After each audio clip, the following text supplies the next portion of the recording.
Hi, some of you may know me as Chris Vote for Obama Brown on Facebook.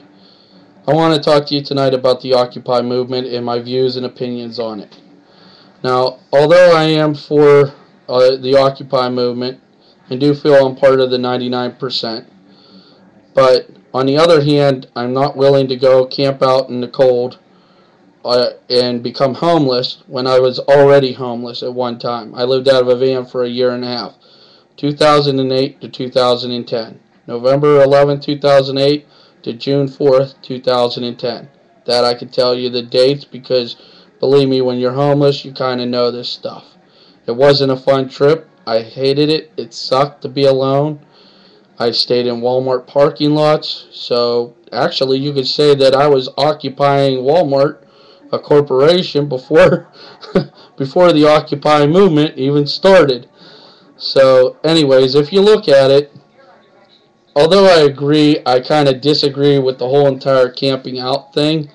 I think it's better that if you're in a city that's going to get down below 20 some degrees and you're going to freeze your tail off and you want to become homeless, for a purpose and protesting, I don't see it. There's a lot of homeless people out there that don't want to be homeless, that I don't know. I find it kind of upsetting to myself on that you want to become homeless when I've already been homeless, and after you do that, you don't want to do it anymore. So that's just my views on that. It's a really hard subject for me to talk about because it was a really tough time. I'm a grown man, 36, and it broke me down. I had a friend of mine. He got kicked out of his house. He had a moped scooter. And he would stay, some nights he stayed with me and that up there. I would sleep in the back of the van and he would sleep across the front two seats in the van. I had a curtain up in there like a divider. And I had a futon bed in the van. And he did it for about a week and a half, and he said that he probably would have shot himself if he did it any longer. It was that kind of emotional distress that it puts on you. Although you're in a camped community, there's a lot of people out there that are homeless, that are alone, that just try to find a warm place to sleep for the evening. You gotta take that into consideration. So I like what they're doing in New York. They got a building that was donated to them, an office space that they could organize better with. And I like that idea, and I'd like to see them expand on it too. Different routes and different techniques that they could go to. I got a couple ideas I'll talk about in a minute. But first of all, I want to get on the subject too, and that people are saying that this isn't about a political party. It is. The Occupy movement to me is a Democrat Party movement.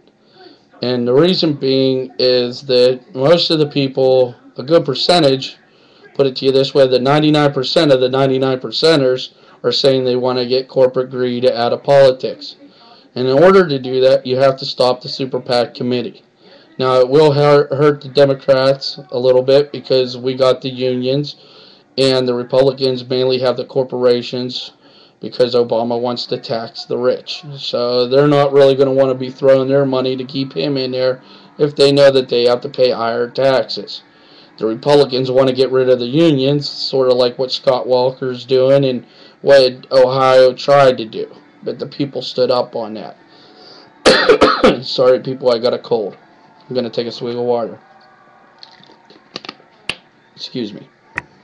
Anyways, they want to get rid of the unions. We want to make sure that the rich get taxed. So to me, it sounds more like a Democrat Party movement than just the country, broke people movement. I call myself a blob, B-A-W-B, broke ass white boy. All right. And a lot of people laugh at that, but that's the way that I say it because I don't make that much. I make a decent living. I'm always getting jobs. I've had so many jobs in my life that I don't even know where to begin on telling you where I was here and where I was there. That's how many I've had. Put it to you this way, I've had 12 different jobs this past year. Yeah, this past year. Each one of them I've quit. Alright, because I didn't like the work, but I knew that there was other work out there. This reminded me of the heydays of the Clinton era whenever I went rampaging through jobs. That one year I had a couple, the next year I had a couple more. I'm always either losing one, but yet I'll get another one because I'm a hard, determined worker. I lived out of a van for a year and a half. Out of that year and a half, I had 4 different jobs. Alright? Living out of a van, I always worked. I never begged for money.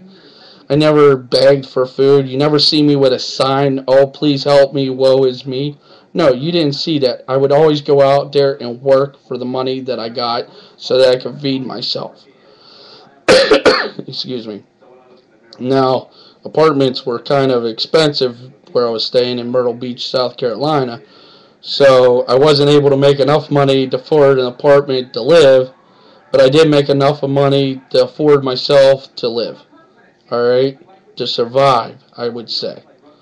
And it's pretty hard. It's like being alone, surrounded by people. I'd stay in malls for a period of time. I'd just hang out there and become like a mall rat and different stuff like that. So that was kind of rough. That's why I don't condone just setting up a tent calling yourself homeless. To occupy somebody's territory like that.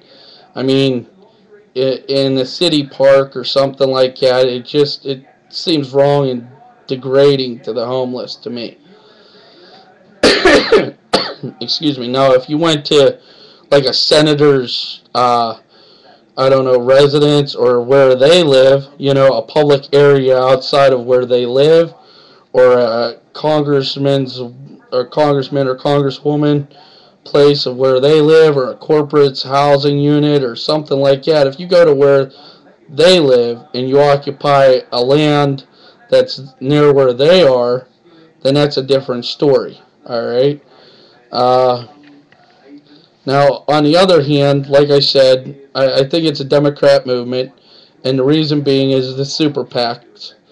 They were created by a conservative Republican who wanted to have undisclosed amounts of money given to a political party, which means that it could come from outside the country or it could come from inside the country, and ain't nobody going to know.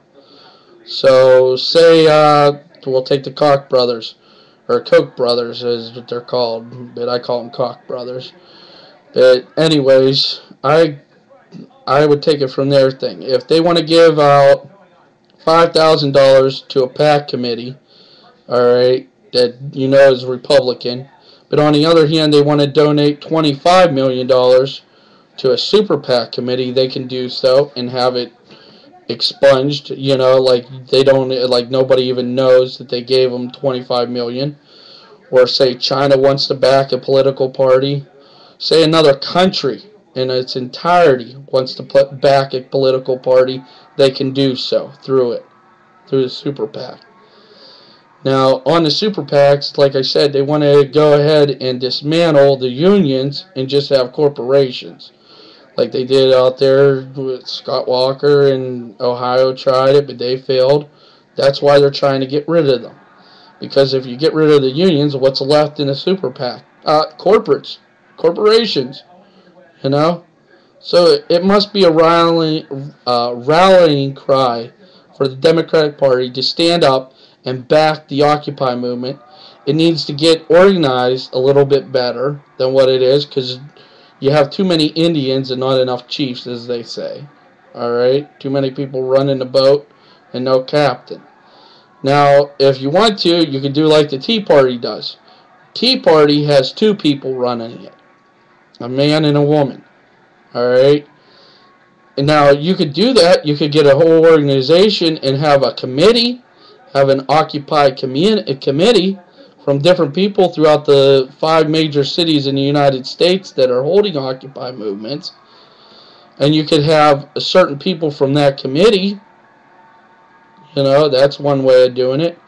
But the one thing that I suggest is to get yourself an office space, get off the streets, get an office space, get contact numbers from everybody that wants to join the Occupy movement in that city. And most people that want to join, like myself, we have to sit back here. I can't go out and camp out overnight and go to work the next day. It's just impossible on this level that I'm living right now. If I was living out of my van and I went to one of these places and I had adequate parking, yeah, damn right I'd be doing it. I think it was a good time just to be around people that I could talk to. Living alone out on the streets, you don't have too many people that you could talk to. Ask any one of my relatives, I always talk to them on the phone. Now, the thing that I'm thinking of is that if you get an office space, don't have no cubicles in it, get the biggest wide open office space that you can have. Throw up desks so it's an open office. Everybody can see everybody. Everybody knows what everybody else is doing. There's no cubicles. There's no nothing like that. Everybody can set up their laptop, get all that stuff from your donated money into the Occupy movement in your selected city, especially cold cities right now. Set up marches. If you set up a march, now you can have it at different times if you want to, but I suggest to go ahead and have a march on Monday, Wednesday, and Friday, because they'll know that you're always there leading into the weekend. Saturday and Sunday if you want to. Saturday's a good day to do it too, if you want to have something like that. But set it up and orchestrate it across the country due to time zones. So say you start an Occupy march at 2 o'clock or 3 o'clock in the afternoon, right around rush hour in New York, and you make that march last an hour, going around to all these different places. Then the next time zone, they'll start up at that hour, and they'll work around, and then the next one, and then the next one. All right, so that way you'll sit back here and you'll have an Occupy wave going through the U.S. That's what I call it, the Occupy wave of marches, just going across the United States. And you won't be there all the time to camp out on their front lawn, but they will know. Get up billboards. Put up billboard money of Occupy, all right, across the country. Start taking in donations like that. Form a foundation of it. You could even start your own pact. You could even start your own organization for collecting money on this. That people could donate money in time to this, like they do now, but more on an advanced level where you're getting some money in and you're able to buy stuff like this, like your billboard. All right, join the movement. Occupy Boston. Join the movement. Occupy New York. Join the movement. Occupy Pittsburgh. Right on. Okay, stuff like that. And then have like a web page that people could go to sign up for alerts on when the next march is and where it's going to be. Get permits. Go out there and talk to people in the community instead of just sitting there in the middle of a park in a tent, in a pop-up tent, $50 pop-up tent from Walmart, you know? And not to be homeless. To get out there and do it this way. If you are homeless and you're doing this, I'm sure that if you get a couple of your buddies together, you could get an apartment together. You know, you're basically living in an apartment as is, a communal apartment building. So maybe y'all could get together in that and rent out a whole entire apartment building and occupy it if you want to. Call it like that. You know, an occupied compound or something. Well, compound is a little bit too drastic right now. You'd have the ATF and FBI down on your asses in a heartbeat. But that's what I'm getting at. That's my views and my thoughts on the Occupy movement. Now, if you want to get the information on the Super PAC committees and how the Super PAC was started and PACs in general and why I think it's a Democrat movement, all right, Democrat Party movement, you could go to Facebook and look up the group Occupy for Democrats Only. Occupy for Democrats Only. And you could ask to join my group. Or you can look at what the group is about, and I have all the information that you need to know right there. Okay, posted in that little statement. We have to put an end to the super PACs. That has to be the main goal of the Occupy movement. In my views, in my opinion, that's why I would support you. Support the movement. And it is a Democrat movement. It is the Democratic Party movement. All right, you don't see the Tea Party camping out at the IRS because they would want to have lower taxes, do you? No. They have rallies and they have marches. I see them all the time. That's how they're organized. That's what you got to do. Hold rallies, hold marches, and I'm just going to sit back there and I'll get back to you at a later date on when would be a good time to hold a rally march and an Occupy march on Washington. That's a biggie. That's something big that you got to do. All right? Or that we got to do, I should say, because it's we the people. And we can't let the Tea Party just take that off of us and make it be theirs. We the people and don't tread on me and all that other stuff. That's up to all of us. Why? Because we're Americans first. So we could do this. If we work together, we could do this. If we go worldwide with the marches and with the rallies and with the Occupy wave, that would be awesome, wouldn't it? For 24 hours straight, there's just nothing but a wave of protests, one after another, that end within an hour, by the way. So that way, it's like a wave. All right? Just my thoughts, my views, my opinions, my ideas on it. It's just the way I feel. Just get off the streets, get into a nice warm place to live, and make this become a movement of strength, stability, and most of all, organization. Organization is what we need in the Occupy movement. Represent.